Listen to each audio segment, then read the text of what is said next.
కూటమి ప్రభుత్వం అధికారంలోకి వచ్చాక వైసీపీ హయాంలో జరిగిన మద్యం కుంభకోణంపై ప్రధానంగా ఫోకస్ చేస్తోంది. వేల కోట్ల రూపాయలు పక్కతోవ పట్టాయన్న ఆరోపణలకు సంబంధించి సిట్ విచారణ ముమ్మరంగా సాగుతోంది. ఇప్పటికే ఆ లిక్కర్ స్కామ్లో పలువురు కీలక వ్యక్తులు అరెస్టై ఊచలు లెక్క పెడుతున్నారు. ముఖ్యంగా జగన్ కు అత్యంత సన్నిహితుడిగా పేరున్న రాజ్ కేసిరెడ్డి అరెస్టుతో ఈ కేసు విచారణ స్పీడప్ అయింది. తాజాగా రాజ్ కేసిరెడ్డిని సిట్ కస్టడీకి ఇస్తూ ఏసీబీ ఉత్తర్వులు జారీ చేయటం, అదే సమయంలో అక్రమ లావాదేవీల్లో మీడియేటర్గా వ్యవహరించిన రాజ్ పిఏ దిలీప్ దుబాయ్కి పరారయ్యే ప్రయత్నంలో పోలీసులకు చిక్కడంతో అప్పట్లో లిక్కర్ స్కామ్ పాత్రదారులకు బిగ్ షాక్ తగిలినట్లయింది. ఏపీ లిక్కర్ స్కామ్ కేసులో కర్త కర్మ క్రియగా వ్యవహరించిన కీలక నిందితుడు కేసిరెడ్డి రాజశేఖర్ రెడ్డి ఎలియాస్ రాజ్ కేసిరెడ్డికి బిగ్ షాక్ తగిలింది. రాజ్ కేసిరెడ్డిని వారం రోజుల పాటు సిట్ కస్టడీకి అనుమతిస్తూ ఏసీబీ కోర్టు ఉత్తర్వులు జారీ చేసింది. 7 రోజుల పాటు అతన్ని విచారించేందుకు కోర్టు అనుమతిచ్చింది. ప్రతిరోజు ఉదయం 8 గంటల నుంచి సాయంత్రం 6 గంటల వరకు రాజ్ కేసిరెడ్డి విచారణకు న్యాయస్థానం అంగీకారం తెలిపింది. ఈ విచారణ ద్వారా రాజ్ కేసిరెడ్డి వెనుక ఉన్న సూత్రధారుల వివరాలను రాబట్టాలని సిట్ అధికారులు చూస్తున్నారు. కాకినాడ సీపోర్టు కేసులో సిఐడి విచారణకు హాజరైన మాజీ ఎంపీ విజయసాయిరెడ్డి విచారణ అనంతరం మీడియా ముందుకొచ్చి స్వచ్ఛందంగా లిక్కర్ స్కామ్ పై హాట్ కామెంట్స్ చేశారు. లిక్కర్ స్కామ్ పై తనను అడిగితే చాలా విషయాలు చెప్తానంటూ ఎవరికీ తెలియని రాజ్ కేసిరెడ్డిని ఆ కేసులో ఫోకస్ చేశారు. విజయసాయిరెడ్డి ఆరోపణలతో ప్రభుత్వానికి కూడా ఓ అస్త్రం లభించినట్లయిందని అంటున్నారు. అక్కడ్నుంచి రకరకాల ట్విస్టుల మధ్య కేసు విచారణ షురూ అయింది. లిక్కర్ స్కామ్లో కర్త కర్మ క్రియ అని విజయసాయిరెడ్డి పేర్కొన్న రాజ్ కేసిరెడ్డి అరెస్ట్ అవడంతో తేనెత్తుట్ట కదిలింది. లిక్కర్ స్కామ్ మీద నేను గతంలో కూడా చెప్పాను. లిక్కర్ స్కామ్లో పాత్రధారి సూత్రధారి కర్త కర్మ క్రియ అన్నీ కూడా కసిరెడ్డి రాజశేఖర్ రెడ్డేను అన్నటువంటి విషయాన్ని చాలా స్పష్టంగా చెప్పాను. మరిన్ని వివరాలు భవిష్యత్తులో నేను చెప్పాల్సి వస్తే చెప్తాను. లిక్కర్ స్కామ్ కు సంబంధించి కేసిరెడ్డికి అనేక సార్లు సిట్ అధికారులు నోటీసులు జారీ చేశారు. కాగా విచారణకు హాజరు కాకుండా కేసిరెడ్డి డుమ్మా కొడుతూ తప్పించుకు తిరుగుతున్నాడు. ఈ క్రమంలో అతను దుబాయ్ నుంచి హైదరాబాద్ కు వస్తున్నట్లు తెలుసుకున్న పోలీసులు శంషాబాద్ ఎయిర్పోర్ట్ లోని అతన్ని అదుపులోకి తీసుకున్నారు. ఆ తరువాత అక్కడి నుంచి విజయవాడకు తీసుకొచ్చి రాత్రంతా కూడా సిట్ అధికారులు విచారణ జరిపారు. ఆపై తెల్లారి కూడా మరోసారి కేసిరెడ్డిని విచారించిన సిట్ అధికారులు ఈ సందర్భంగా కీలక సమాచారం రాబట్టారట.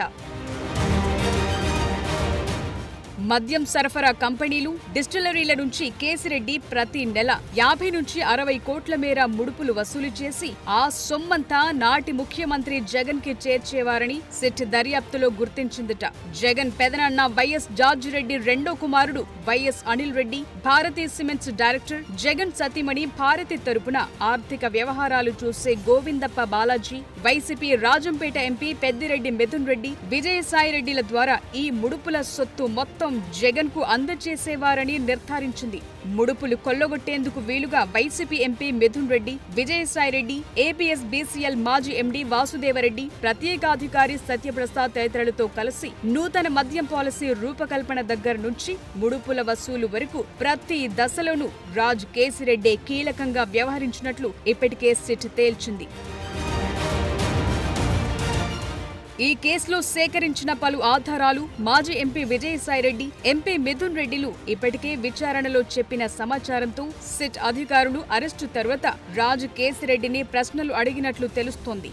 అయితే తొలుత అధికారులకు కేసిరెడ్డి సహకరించలేదని తెలుస్తోంది. రెండో విడత విచారణలో కొన్ని ఆధారాలతో సిట్ అధికారులు ప్రశ్నించగా కొన్నింటికి సమాధానాలు చెప్పగా మరికొన్నింటికి తనకు సంబంధం లేదని కప్పదాటు సమాధానాలు చెప్పాడట. సిట్ విచారణ అనంతరం విజయవాడ ప్రభుత్వాసుపత్రిలో కేసిరెడ్డి వైద్య పరీక్షల అనంతరం కోర్టులో హాజరుపరిచారు. కేసిరెడ్డికి 14 రోజుల పాటు రిమాండ్ విధించింది కోర్టు. మరోవైపు ఈ కేసులో ముందస్తు బెయిల్ కోసం రాజ్ కేసిరెడ్డి హైకోర్టును ఆశ్రయించాడు. అయితే అక్కడ కూడా అతనికి నిరాశ ఎదురైంది. కేసిరెడ్డి పిటిషన్పై విచారణను హైకోర్టు వాయిదా వేసింది. మరోవైపు మద్యం కుంభకోణంలో మరో సంచలన పరిణామం చోటు చేసుకుంది. ఈ కేసులో కీలక నిందితుడు రాజ్ కేసిరెడ్డి పిఏ పైలా దిలీప్ చెన్నై నుంచి విదేశాలకు పరారయ్యేందుకు ప్రయత్నిస్తుండగా సిట్ అధికారులు పట్టుకున్నారు. ఈ కేసుకు సంబంధించి పోలీసుల ఎదుట హాజరు కావాలని ఇప్పటికే సిట్ బృందం అతనికి నోటీసులు జారీ చేసింది. అయితే పోలీసుల ముందు హాజరు కాకుండానే దేశం విడిచి వెళ్లేందుకు సిద్ధమయ్యాడు. డిజిటల్ ఫోన్ లొకేషన్ ద్వారా పిఏ కదలికలపై సిట్ బృందం నిఘా పెట్టింది. ఈ క్రమంలో దిలీప్ ను చెన్నై ఎయిర్పోర్టులో ఉన్నట్లు గుర్తించారు.